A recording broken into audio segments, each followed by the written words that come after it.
Hello and welcome back, my warrior frogs. Here on this channel, we refuse to be boiled slowly. And look at me, I'm on fire 2 days in a row.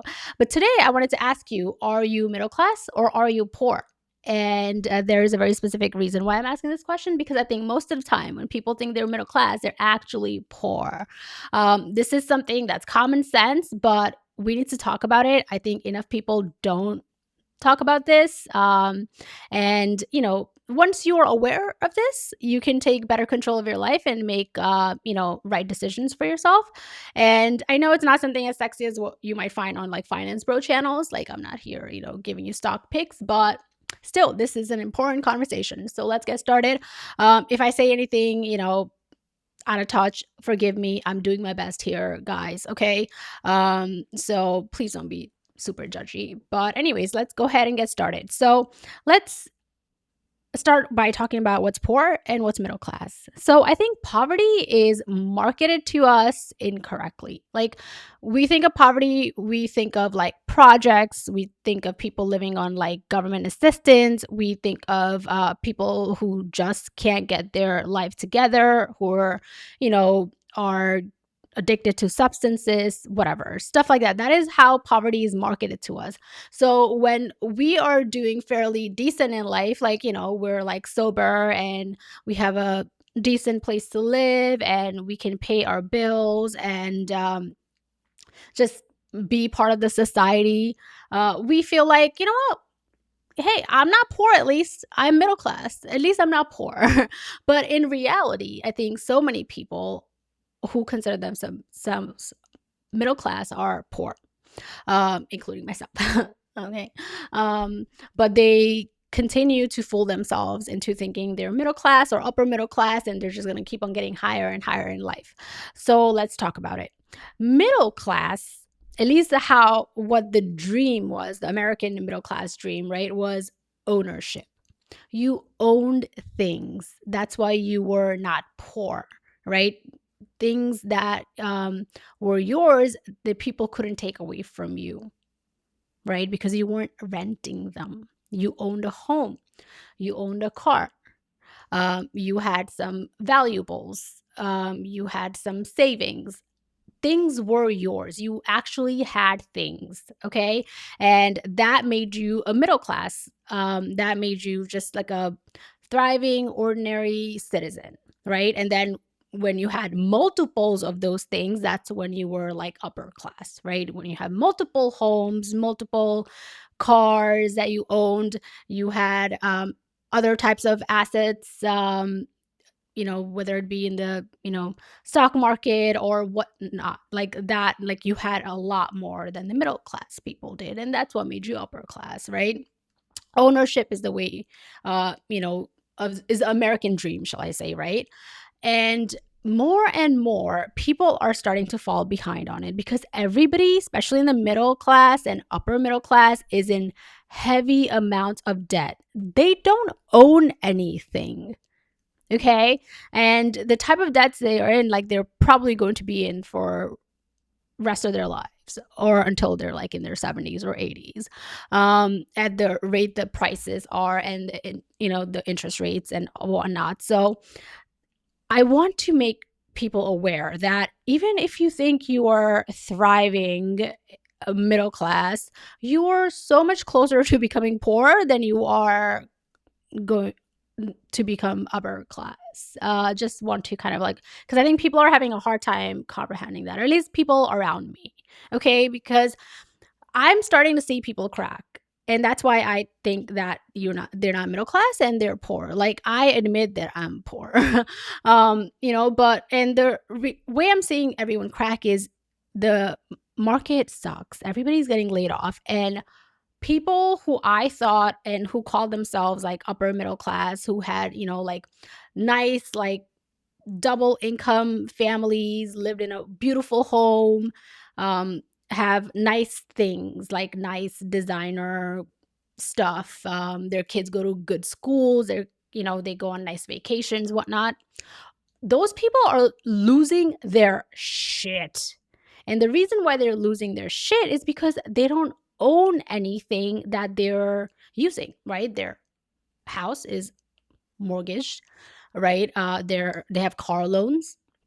They have a debt from anything that they kind of are renting or are subscribed to. Like all of that stuff is in their own. It's all either rented or on a payment plan, right? And if they lose their jobs, then there's a chance that they're going to lose some of those facilities. And I think they're starting to realize that they're not really middle class. Like people, and also another kind of like a factor of the middle class is people who like are super self-aware, and they live within their means, right?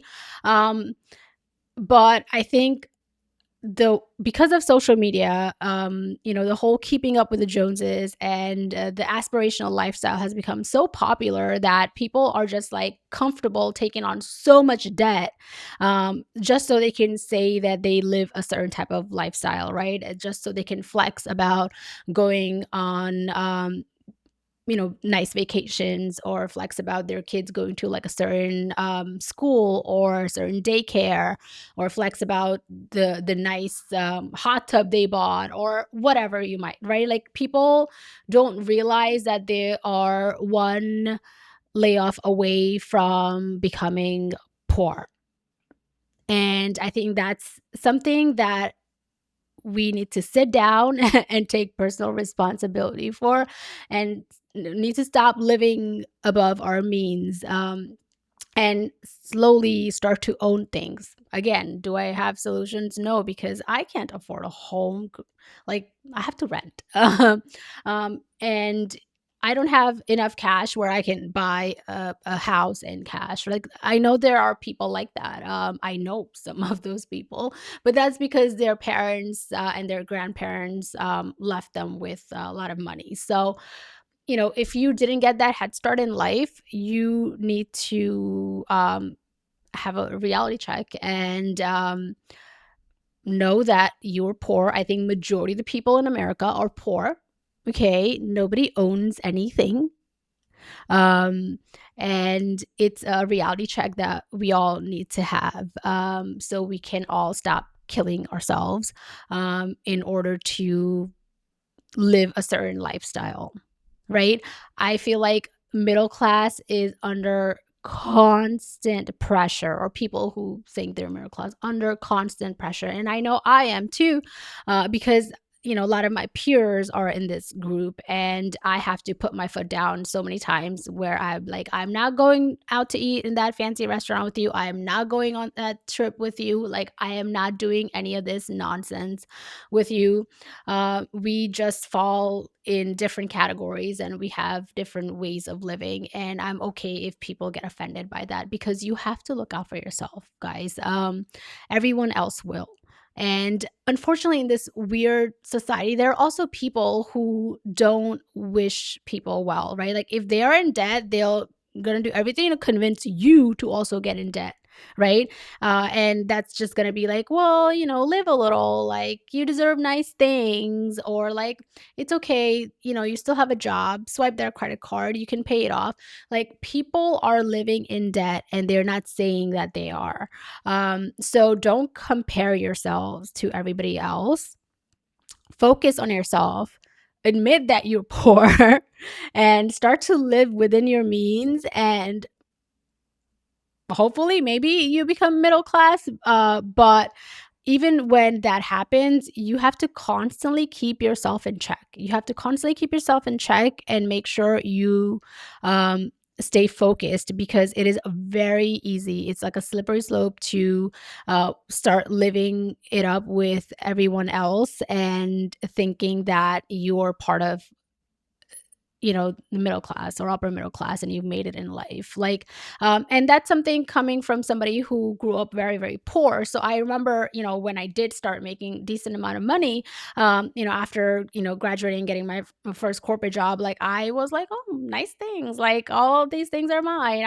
I like made it, which I was like, no, no, I didn't, because I didn't own anything. I didn't own a car. I didn't own a home. Right. It's you need like, that's what middle class is, like, you need to own things. You need to own things, and not be under the fear that if you lose your job tomorrow, like, you're gonna be homeless, right? Or, like, losing a job shouldn't, like, give you, like, a panic attack, because that's when you realize that you have been living in access, and,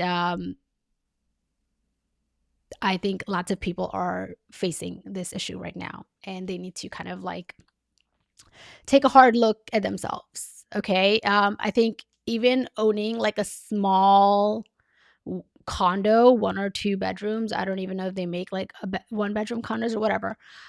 Even owning that is better than having a huge mortgage out for like a 5 bedroom house. And that's another thing. Like people don't realize that sometimes having little but having your own is way better than having things on payments that are not yours yet. Because that way you will never retire. You will be working for the rest of your life, and the quality of life is just not it. It's stressful. You're looking for the next high. You're looking for, your next payment and how you're going to make it. So if you found this video to be helpful, I'm going to stop rambling. Let me know, give me your thoughts in the comments below, but hopefully somebody out there got some sort of a light bulb today. And, don't worry, guys. Everybody else is poor too, even if they don't say that they are, because everybody is living with debt, okay? Especially the upper middle class. It's not cheap to have like a ginormous home. It's not cheap to send your kids to the best daycares in a very expensive area, you know? It's not cheap to keep up with your social circle that wants to go on fancy trips and do fancy things. But it's okay to lose some people if they aren't flying in the same lane as you. So just make that decision for yourself. But anyways, thank you very much for being here, and I'll see you again later. Goodbye for now.